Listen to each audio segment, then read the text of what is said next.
সুপ্রভাত বন্ধুরা, শুভ সকাল সবাইকে।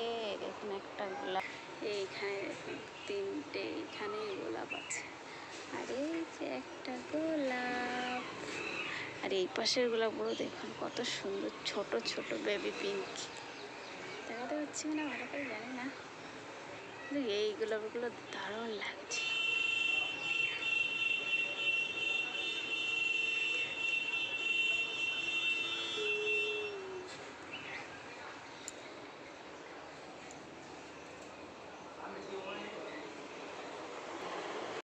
আমি সকালে উঠে গেছি, যেরকম রোজ উঠি সকাল সকাল উঠে, তারপরে বাসি কাজ বলতে গেলে এখনও তেমন কিছু হয়নি, অর্ধেক অর্ধেক হয়ে গেছে সব। মেয়েদের টিফিন টিফিন করে নিয়েছি, এবার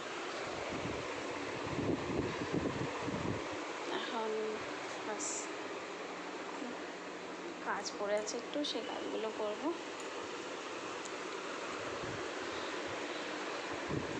আর আমি আজকে বানিয়েছি কাঁঠালের আঁঠির বাটার রেসিপি, সেটা আপনাদের সঙ্গে শেয়ার করব। অবশ্যই কমেন্ট করবে, বলবেন কীরকম হলো। আমার খুব ভালো লাগে খেতে। কাঁঠালের আঁঠি বাটা করেছিলাম কালকে।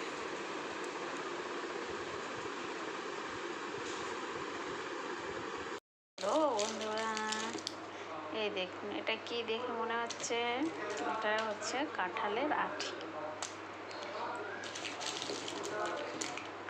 এটা ভালো করে ভেজে নেব, ভেজে তারপরে আমি এটা বাটা করব। কি কি দিয়ে বাটা করব সেটা দেখবেন আপনারা, দেখাবো। তেমন কিছু দিতে হবে না, পেঁয়াজ দিতে হবে, শুকনো লঙ্কা, লবণ, ভালো করে পাটায় এটা বাটতে হবে। এটা একদম ফিনিশিং হয় না, একটু মানে শক্ত শক্ত থাকে তো, আস্তে আস্তে একটু থেকেই যায়, মানে এই ওপরের অংশটা, যেটা ভিতরের নরম সব থাকবে সেটা তো বাটা হয়ে যায় ভালো, কিন্তু এটা একটু থেকে যায় চাপা চাপা, কিন্তু খেতে দারুণ লাগে এটা। এটা আমি আজকে ভেজে এখন দুপুরে ভাতের সাথে খাওয়ার জন্য করব।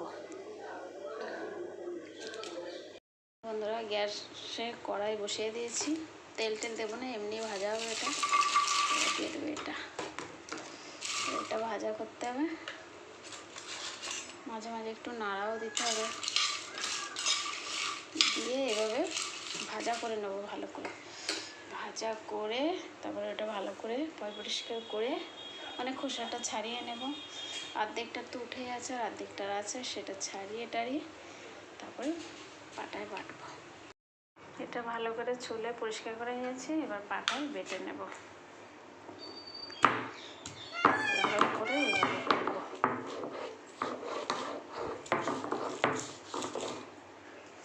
তারপরে এই এক বাটি পেঁয়াজ দেব, শুকনো লঙ্কা ভালো করে ভেজে নিয়েছি।